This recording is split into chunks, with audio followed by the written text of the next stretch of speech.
5 বছরেও পাসপোর্ট পাননি সিলেটের মুজিবুর রহমান। 2021 সালে পাসপোর্টের জন্য নারায়ণগঞ্জে আবেদন করেন। 2024 সালে গণঅভ্যুত্থানে সেই পাসপোর্ট অফিস পুড়িয়ে দিলে মুজিবর ঘুরতে থাকেন আগারগাঁও। এ সময়ে সিলেট থেকে 41 বার নারায়ণগঞ্জ ও আগারগাঁও এসেছেন। তার হিসাব মতে পাসপোর্ট বাবদ 2 লাখ টাকার বেশি খরচ করেছেন মুজিবুর। এ বিষয়ে আলোচনা করতে এই মুহূর্তে রাজধানীর আদাবর থেকে আমাদের সাথে যোগ দিয়েছেন refugee and migratory movement research unit রামরুর প্রোগ্রাম পরিচালক মেরিনা সুলতানা। মেরিনা সুলতানা, আপনাকে স্বাগত জানাচ্ছি ইন্ডিপেন্ডেন্ট টেলিভিশনে।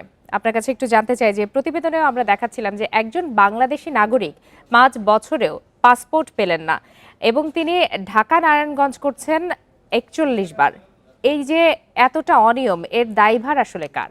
ধন্যবাদ আপনাকে। আহ, এটা আসলে মানে খুবই দুঃখজনক এবং মজার ব্যাপার হচ্ছে যে আমরা এই ইস্যুটা কিন্তু সব সময় জানতে পারি যে অভিবাসীদের যে ভোগান্তির শিকার, যে পাসপোর্ট করা থেকে শুরু করে টোটাল প্রসেসের মধ্যে থাকে।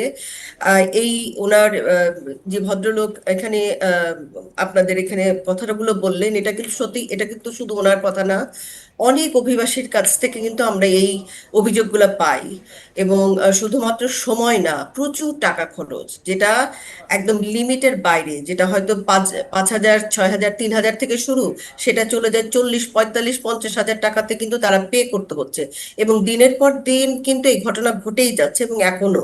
এবং এটা খুবই দুঃখজনক। যখন এটা ইলেকট্রনিক পাসপোর্ট যখন হলো, তখন আমাদের ধারণা ছিল যে এটা সিস্টেমের মধ্যে থেকে হয়তো অভিবাসীদের যে ভোগান্তি আছে সেই ভোগান্তিটা হয়তো এখন কমবে। এবং আমি অবশ্যই মনে করি যে এখানে, এবং গত বছরও জানি যে মালয়েশিয়া ইস্যুতে শুধু পাসপোর্ট টাইমলি না পাওয়ার জন্য কত কি পরিমাণ মানুষের মালয়েশিয়াতে যাওয়ার ক্ষেত্রে অসুবিধা হয়েছিল। সো সেই জায়গাগুলো থেকে আমরা কিন্তু নানান রকম কমিটমেন্টের মধ্যে দিয়ে আমরা আশা করতে করতে যাই যে এইবার হয়তো এই ট্রাবল গুলোকে আমরা ফেস করতে শিখবো। এবং আমরা অবশ্যই মনে করি যে এখানে পাসপোর্ট অফিসের শুধু মাইগ্রেন্ট ওয়ার্কাররা তাদের হয়তো ফার্স্ট, না, আরো অনেকে আছেন। কিন্তু যে যেহেতু অভিবাসন একটা সবকিছু বড় তাহলে জায়গা থাকে। ডিজিটাল করে কি লাভ হলো? এই ধরনের অনিয়মের চক্র যদি ভাঙা না গেল তাহলে আসলে কি লাভ না, পেলাম? নিশ্চয়ই এখানে এখানে তো প্রথম সুবিধা, ইয়ের জায়গা হচ্ছে, কোশ্চেনের জায়গা হচ্ছে অনিয়মটা যাচ্ছে না কেন।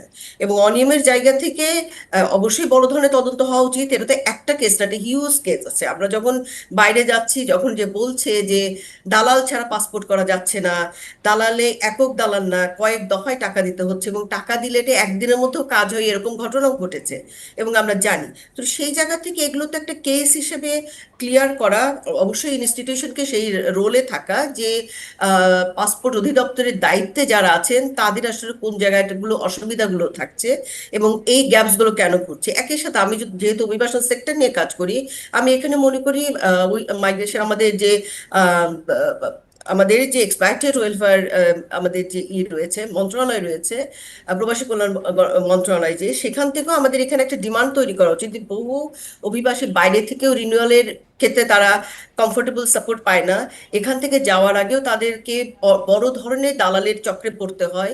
এবং সেই দালালদের কিন্তু অবস্থান আপনি জানেন, পাসপোর্ট অফিসের মধ্যেই তারা থাকে। এই জি, যে মেরিনা সিস্টেমেটিক্যালি সুলতানা, আজ দালালদের। তো প্রতিবেদনে দেখালাম যে আমাদের সাংবাদিক যিনি আমাদের সহকর্মী জিজ্ঞাসা করার পর বলা হলো যে 2-1 দিনের মধ্যে পাসপোর্ট পেয়ে যাবেন মুজিবুর। তার মানে কি প্রভাবশালী না হলেই বিপত্তি শুরু হয়? আর আরেকটি বিষয়, যে এত ভোগান্তি হলো মুজিবুরের, তিনি কি ক্ষতিপূরণ পাওয়ার জন্য কোথাও আবেদন করতে পারেন কিনা? আহ মানবাধিকার জায়গা যদি বলি, অবশ্যই তার অধিকার আছে। প্রথমত এই তথ্যটাই জানানো উচিত সংশ্লিষ্ট দপ্তরে, যে সে কিভাবে ভোগান্তির শিকার হয়েছে। যখনই ভোগান্তির প্রসঙ্গ আসবে তখন তিনি তো উনি জানাতেই পারেন যে কার মাধ্যমে উনি ভোগান্তির শিকার হয়েছে। মানে পার্সন টু পার্সন আমরা আসলে তো এই ক্লেমও প্রপারলি করি না, যে দাবিটা কাকে জানাবো, কিভাবে জানাবো। কিন্তু আমি অবশ্যই মনে করি যে সেই সময় অবশ্যই রয়েছে যে দাবিটা জানানো এবং তথ্যগুলো সংশ্লিষ্ট মন্ত্রণালয়ে জানানো। এবং আপনারা মিডিয়া যেহেতু সাথে রয়েছেন, আমরা মনে করি এবং সম্মিলিতভাবেই হয়তো পাসপোর্ট নিয়ে যে দীর্ঘ দিনের যে ভোগান্তি, দীর্ঘদিনের যে অনিয়ম, দীর্ঘ দিনের যে দুর্নীতি আসলে চলছে, এটার বিপরীতে আমাদের প্রত্যেকেই সোচ্চার হওয়া উচিত। এবং দিন শেষে যাতে এই ভোগান্তিটা কমে একটা সিস্টেমেটিক্যালি ইনস্টিটিউশনাল সাপোর্ট জনগণ পায়, এর বাইরে তো আসলে আমাদের কিছু দাবি থাকতে পারে না। এবং আমি নিশ্চয়ই, নিশ্চয়ই অবশ্যই মেরিনা যিনি সুলতানা, আপনাকে অনেক ধন্যবাদ আপনার মূল্যবান মতামতের জন্য।